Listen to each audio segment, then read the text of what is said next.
The man with the scarred face leant over the table and looked at my bundle. "Orchids?" he asked. "A few," I said. "Cypripediums?" he said. "Chiefly," said I. "Anything new?" I thought not. I did these islands 27 years ago. If you find anything new here, well, it's brand new. I didn't leave much. "I'm not a collector," said I. "I was young then," he went on. Lord, how I used to fly round. He seemed to take my measure. I was in the East Indies 2 years and in Brazil 7. Then I went to Madagascar. "I know a few explorers by name," I said, anticipating a yarn. "Whom did you collect for?" "Dawson's. I wonder if you've heard the name of Butcher ever." "Butcher? Butcher?" The name seemed vaguely present in my memory. Then I recalled Butcher versus Dawson. "Why," said I, "you are the man who sued them for 4 years' salary, got cast away on a desert island. Your servant," said the man with the scar, bowing. "Funny case, wasn't it? Here was me making a little fortune on that island, doing nothing for it neither, and them quite unable to give me notice. It often used to amuse me thinking over it while I was there. I did calculations of it big, all over the blessed atoll in ornamental figuring." "How did it happen?" said I. "I don't rightly remember the case." "Well, you've heard of the Aepyornis?" "Rather. Andrews was telling me of a new species he was working on only a month or so ago, just before I sailed. They've got a thigh bone, it seems, nearly a yard long. Monster the thing must have been." "I believe you," said the man with the scar. "It was a monster. Sindbad's Rock was just a legend of 'em. But when did they find these bones?" 3 or 4 years ago. 91, I fancy. "Why?" "Well, because I found them. Lord, it's nearly 20 years ago. If Dawson's hadn't been silly about that salary, they might have made a perfect ring in 'em. I couldn't help the infernal boat going adrift." He paused. "I suppose it's the same place. A kind of swamp about 90 miles north of Antananarivo. Do you happen to know? You have to go to it along the coast by boats. You don't happen to remember, perhaps?" "Oh, I don't. I fancy Andrew said something about a swamp. It must be the same. It's on the east coast, and somehow there's something in the water that keeps things from decaying. Like creosote it smells. It reminded me of Trinidad." "Did they get any more eggs?" "Some of the eggs I found were 1.5 feet long. The swamp goes circling round, you know, and cuts off this bit. It's mostly salt, too. Well, what a time I had of it. I found the things quite by accident. We went for eggs, me and 2 native chaps, in one of those rum canoes all tied together, and found the bones at the same time. We had a tent and provisions for 4 days, and we pitched on one of the firmer places. To think of it brings that odd tarry smell back even now. It's funny work. You go probing into the mud with iron rods, you know. Usually the egg gets smashed. I wonder how long it is since these Aepyornises really live. The missionaries say the natives have legends about when they were alive, but I never heard any such stories myself. But certainly those eggs we got were as fresh as if they had been new laid. Fresh. Carrying them down to the boat, one of my Nen chaps dropped one on a rock and it smashed. How I lammed into the beggar, but sweet it was, as if it was new laid, not even smelly. And its mother dead these 400 years perhaps, said a centipede had bit him. However, I'm getting off the straight with the story. It had taken us all day to dig into the slush and get these eggs out unbroken, and we were all covered with beastly black mud, and naturally I was cross. So far as I knew, they were the only eggs that have ever been got out, not even cracked. I went afterwards to see the ones they have at the Natural History Museum in London. All of them were cracked and just stuck together like a mosaic, and bits missing. Mine were perfect, and I meant to blow them when I got back. Naturally, I was annoyed at the silly duffer dropping 3 hours' work just on account of a centipede. I hit him about, rather. The man with the scar took out a clay pipe. I placed my pouch before him. He filled up absent-mindedly. How about the others? Did you get those home? I don't remember. That's the queer part of the story. I had 3 others, perfectly fresh eggs. Well, We put him in the boat, and then I went up to the tent to make some coffee, leaving my 2 heathens down by the beach, the one fooling about with his sting and the other helping him. It never occurred to me that the beggars would take advantage of the peculiar position I was in to pick a quarrel. But I suppose the centipede poison and the kicking I had given him had upset the one. He was always a cantankerous sort. And he persuaded the other. I remember I was sitting and smoking and boiling up the water over a spirit lamp, business I used to take on these expeditions. Incidentally, I was admiring the swamp under the sunset. All black and blood-red it was in streaks. A beautiful sight. And up beyond the land rose gray and hazy to the hills, and the sky behind them red like a furnace mouth. And 50 yards behind the back of me was these blessed heathens, quite regardless of the tranquil air of things, plotting to cut off with the boat and leave me all alone with 3 days' provisions and a canvas tent, and nothing to drink whatsoever beyond a little keg of water. I heard a kind of yelp behind me, and there they were in this canoe affair. It wasn't properly a boat. And perhaps 20 yards from land, I realized what was up in a moment. My gun was in the tent, and besides, I had no bullets, only duck shot. They knew that, but I had a little revolver in my pocket, and I pulled that out as I ran down to the beach. "Come back," says I, flourishing it. They jabbered something at me, and the man that broke the egg jeered. I aimed at the other because he was unwounded and had the paddle, and I missed. They laughed. However, I wasn't Pete. I knew I had to keep cool, and I tried him again and made him jump with the wang of it. He didn't laugh that time. The 3rd time I got his head, and over he went, and the paddle with him. It was a precious lucky shot for a revolver. I reckon it was 50 yards. He went right under. I don't know if he was shot or simply stunned and drowned. Then I began to shout to the other chap to come back, but he huddled up in the canoe and refused to answer, so I fired out my revolver at him and never got near him. I felt a precious fool, I can tell you. There I was on this rotten black beach, flat swamp all behind me, and the flat sea, cold after the sun set, and just this black canoe drifting steadily out to sea. I tell you, I damned Dawson's and jam racks and museums and all the rest of it just to rights. I bawled to this end to come back until my voice went up into a scream. There was nothing for it but to swim after him and take my luck with the sharks. So I opened my clasp knife and put it in my mouth and took off my clothes and waded in. As soon as I was in the water, I lost sight of the canoe, but I aimed as I judged to head it off. I hoped the man in it was too bad to navigate it and that it would keep on drifting in the same direction. Presently, it came up over the horizon again to the southwestward, about. The afterglow of sunset was well over now, and the dim of night creeping up.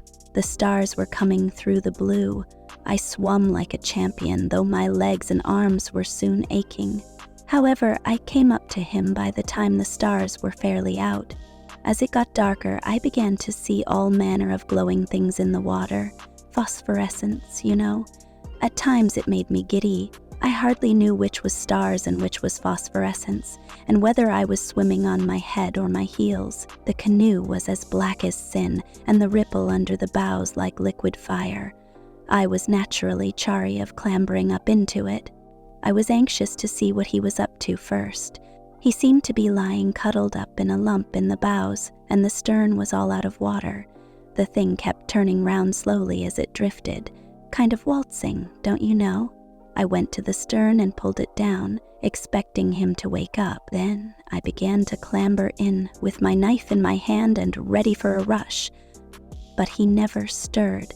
So there I sat in the stern of the little canoe, drifting away over the calm, phosphorescent sea, and with all the host of the stars above me waiting for something to happen. At a long time, I called him by name, but he never answered. I was too tired to take any risks by going along to him, so we sat there. I fancy I dozed once or twice. When the dawn came, I saw he was as dead as a doornail and all puffed up in purple. My 3 eggs and the bones were lying in the middle of the canoe, and the keg of water and some coffee and biscuits wrapped in a Cape Argus by his feet, and a tin of methylated spirit underneath him. There was no paddle, nor in fact anything except the spirit tin that I could use as one, so I settled to drift until I was picked up. I held an inquest on him, brought in a verdict against some snake, scorpion, or centipede unknown, and sent him overboard. After that, I had a drink of water and a few biscuits and took a look around. I suppose a man low down as I was don't see very far. Leastways, Madagascar was clean out of sight, and any trace of land at all. I saw a sail going southwestward. Looked like a schooner, but her hull never came up. Presently, the sun got high in the sky and began to beat down upon me. Lord, it pretty near made my brains boil. I tried dipping my head in the sea, but after a while my eye fell on the Cape Argus, and I lay down flat in the canoe and spread this over me. Wonderful things, these newspapers. I never read one through thoroughly before, but it's odd what you get up to when you're alone, as I was. I suppose I read that blessed old Cape Argus 20 times. The pitch in the canoe simply reeked with the heat and rose up into big blisters. I drifted 10 days, said the man with the scar. It's a little thing in the telling, isn't it? Every day was like the last. Except in the morning and the evening, I never kept a lookout even. The blaze was so infernal. I didn't see a sail after the first 3 days, and those I saw took no notice of me. About the 6th night, a ship went by scarcely half a mile away from me, with all its lights ablaze and its ports open, looking like a big firefly. There was music aboard. I stood up and shouted and screamed at it. The second day I broached one of the Aepyornis eggs, scraped the shell away at the end bit by bit, and tried it, and I was glad to find it was good enough to eat. A bit flavory, not bad I mean, but with something of the taste of a duck's egg. There was a kind of circular patch about 6 inches across on one side of the yolk, and with streaks of blood and a white mark like a ladder in it that I thought queer, but I did not understand what this meant at the time, and I wasn't inclined to be particular. The egg lasted me 3 days with biscuits and a drink of water. I chewed coffee berries too, invigorating stuff. The second egg I opened about the 8th day, and it scared me. The man with the scar paused. Yes, he said, developing. I dare say you find it hard to believe. I did, with the thing before me. There the egg had been, sunk in that cold black mud, perhaps 300 years. But there was no mistaking it. There was the, what is it? Embryo, with its big head and curved back, and its heart beating under its throat, and the yolk shriveled up and great membranes spreading inside of the shell and all over the yolk. Here was I hatching out the eggs of the biggest of all extinct birds, in a little canoe in the midst of the Indian Ocean. If old Dawson had known that, it was worth 4 years' salary. What do you think? However, I had to eat that precious thing up, every bit of it, before I sighted the reef, and some of the mouthfuls were beastly unpleasant. I left the third one alone. I held it up to the light, but the shell was too thick for me to get any notion of what might be happening inside, and though I fancied I heard blood pulsing, it might have been the rustle in my own ears, like what you listen to in a seashell. Then came the atoll, came out of the sunrise as it were suddenly, close up to me. I drifted straight towards it until I was about half a mile from shore, not more, and then the current took a turn, and I had to paddle as hard as I could with my hands and bits of the Aepyornis shell to make the place. However, I got there. It was just a common atoll about 4 miles round, with a few trees growing and a spring in one place, and the lagoon full of parrotfish. I took the egg ashore and put it in a good place, well above the tide lines and in the sun, to give it all the chance I could, and pulled the canoe up safe and loafed about prospecting. It's rum how dull an atoll is. As soon as I had found a spring, all the interest seemed to vanish. When I was a kid, I thought nothing could be finer or more adventurous than the Robinson Crusoe business, but that place was as monotonous as a book of sermons. I went round finding eatable things and generally thinking, but I tell you, I was bored to death before the first day was out. It shows my luck. The very day I landed, the weather changed. A thunderstorm went by to the north and flicked its wing over the island, and in the night there came a drencher and a howling wind slap over us. It wouldn't have taken much, to upset that canoe. I was sleeping under the canoe, and the egg was luckily among the sand higher up the beach, and the first thing I remember was a sound like 100 pebbles hitting the boat at once, and a rush of water over my body. I'd been dreaming of Antananarivo, and I sat up and hallooed to Intoshi to ask her what the devil was up, and clawed out at the chair where the matches used to be. Then I remembered where I was. There were phosphorescent waves rolling up as if they meant to eat me, and all the rest of the night as black as pitch. The air was simply yelling, the clouds seemed down on your head almost, and the rain fell as if heaven was sinking and they were bailing out the waters above the firmament. One great roller came writhing at me like a fiery serpent, and I bolted.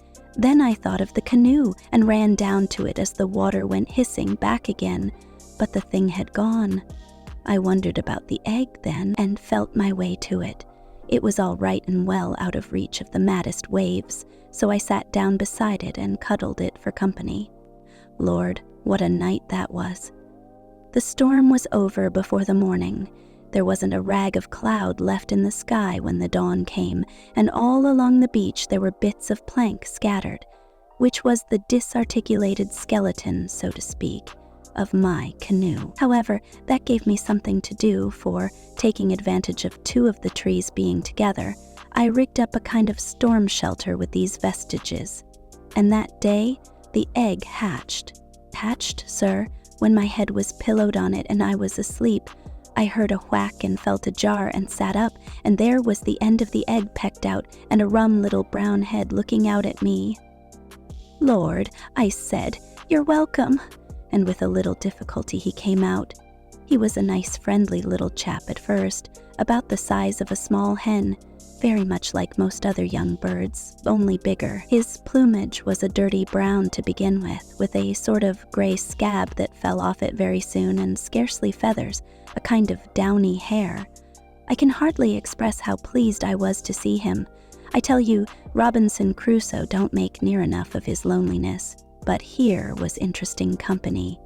He looked at me and winked his eye from the front backwards, like a hen, and gave a chirp and began to peck about at once as though being hatched 300 years too late was just nothing. Glad to see you, Man Friday, says I, for I had naturally settled he was to be called Man Friday if ever he was hatched, as soon as ever I found the egg in the canoe had developed. I was a bit anxious about his feed, so I gave him a lump of raw parrotfish at once. He took it and opened his beak for more. I was glad of that, for under the circumstances, if he'd been at all fanciful, I should have had to eat him after all. You'd be surprised what an interesting bird that Aepyornis chick was. He followed me about from the very beginning. He used to stand by me and watch while I fished in the lagoon, and go shares in anything I caught. And he was sensible, too. There were nasty green warty things like pickled gherkins used to lie about on the beach, and he tried one of these and it upset him. He never even looked at any of them again, and he grew. You could almost see him grow. And as I was never much of a society man, his quiet, friendly ways suited me to a T. For nearly 2 years we were as happy as we could be on that island. I had no business worries, for I knew my salary was mounting up at Dawson's. We would see a sail now and then, but nothing ever came near us. I amused myself, too, by decorating the island with designs worked in sea urchins and fancy shells of various kinds. I put Aepyornis Island all round the place very nearly, in big letters, like what you see done with colored stones at railway stations in the old country, and mathematical calculations and drawings of various sorts, and I used to lie watching the blessed bird stalking round and growing, and think how I could make a living out of him by showing him about if I ever got taken off. After his first molt, he began to get handsome, with a crest and a blue wattle and a lot of green feathers at the behind of him. And then I used to puzzle whether Dawson's had any right to claim him or not. Stormy weather, and in the rainy season, We lay snug under the shelter I had made out of the old canoe, and I used to tell him lies about my friends at home. And after a storm, we would go round the island together to see if there was any drift. It was a kind of idyll, you might say. If only I had some tobacco, it would have been simply just like heaven. It was about the end of the second year our little paradise went wrong. Friday was then about 14 feet high to the bill of him, with a big broad head like the end of a pickaxe, and 2 huge brown eyes with yellow rims, set together like a man's, not out of sight of each other like a hen's. His plumage was fine, none of the half-mourning style of your ostrich, more like a cassowary as far as color and texture go. And then it was he began to cock his comb at me and give himself airs and show signs of a nasty temper. At last came a time when my fishing had been rather unlucky, and he began to hang about me in a queer, meditative way. I thought he might have been eating sea cucumbers or something, but it was really just discontent on his part. I was hungry too, and when at last I landed a fish, I wanted it for myself. Tempers were short that morning on both sides. He pecked at it and grabbed it, and I gave him a whack on the head to make him leave go. And at that he went for me. Lord, gave me this in the face. The man indicated his scar. Then he kicked me. It was like a cart horse. I got up, and seeing he hadn't finished, I started off full tilt with my arms doubled up over my face. But he ran on those gawky legs of his faster than a racehorse and kept landing out at me with sledgehammer kicks and bringing his pickaxe down on the back of my head. I made for the lagoon and went in up to my neck. He stopped at the water, for he hated getting his feet wet, and began to make a shindy, something like a peacock's, only hoarser. He started strutting up and down the beach. I'll admit, I felt small to see this blessed fossil lording it there, and my head and face were all bleeding, and well, my body just one jelly of bruises. I decided to swim across the lagoon and leave him alone for a bit until the affair blew over. I shinned up the tallest palm tree and sat there thinking of it all. I don't suppose I ever felt so hurt by anything before or since. It was the brutal ingratitude of the creature. I'd been more than a brother to him. I'd hatched him, educated him, a great gawky out-of-date bird, and me a human being, heir of the ages and all that. I thought after a time he'd begin to see things in that light himself and feel a little sorry for his behavior. I thought if I was to catch some nice little bits of fish, perhaps, and go to him presently in a casual kind of way and offer them to him, he might do the sensible thing. It took me some time to learn how unforgiving and cantankerous an extinct bird can be. Malice, I won't tell you all the little devices I tried to get that bird round again. I simply can't. It makes my cheek burn with shame even now to think of the snubs and buffets I had from this infernal curiosity. I tried violence. I chucked lumps of coral at him from a safe distance, but he only swallowed them. I shied my open knife at him and almost lost it, though it was too big for him to swallow. I tried starving him out and struck fishing, but he took to picking along the beach at low water after worms and rubbed along on that. Half my time I spent up to my neck in the lagoon and the rest up the palm trees. One of them was scarcely high enough, and when he caught me up it, he had a regular bank holiday with the calves of my legs.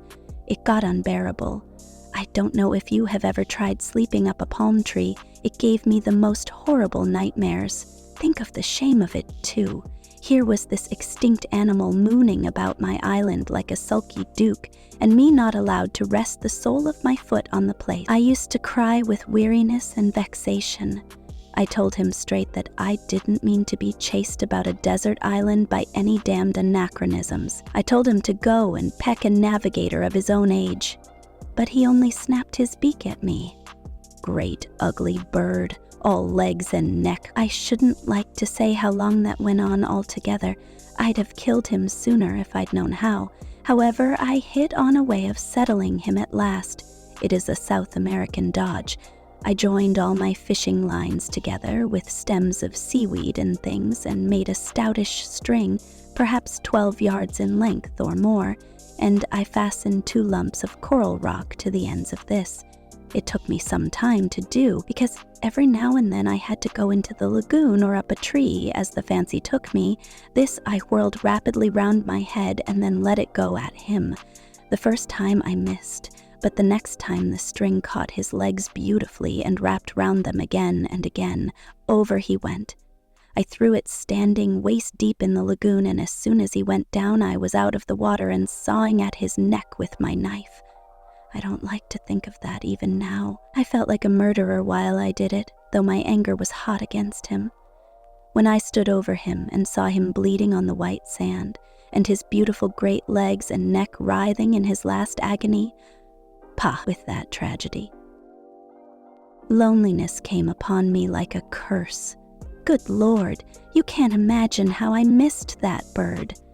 I sat by his corpse and sorrowed over him and shivered as I looked round the desolate, silent reef. I thought of what a jolly little bird he had been when he was hatched, and of 1,000 pleasant tricks he had played before he went wrong. I thought if I'd only wounded him, I might have nursed him round into a better understanding. If I'd had any means of digging into the coral rock, I'd have buried him. I felt exactly as if he was human. As it was, I couldn't think of eating him, so I put him in the lagoon and the little fishes picked him clean. I didn't even save the feathers. Then one day, a chap cruising about in a yacht had a fancy to see if my addle still existed.